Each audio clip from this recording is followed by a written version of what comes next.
नमस्कार मित्रांनो, जय जवान जय किसान. आणि आपण आता बऱ्याच दिवसानंतर इकडे तिन्ही सांजेसाठी फिरण्यासाठी आलेलो आहोत. आणि आपण माझ्या पाठीमागे पाहू शकता की तुरीचं क्षेत्र आहे.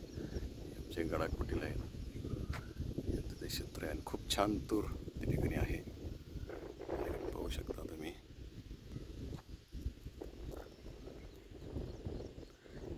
परंतु याला आता पावसाची गरज आहे.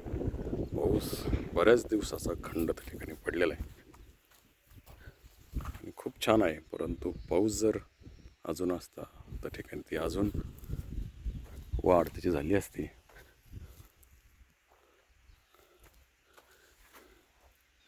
पावसाची गरज आहे आणि ती वरून देवताला विनंती आहे की लवकर त्यांनी कृपा करावी, जेणेकरून पिकाला त्या ठिकाणी जीवनदान मिळेल.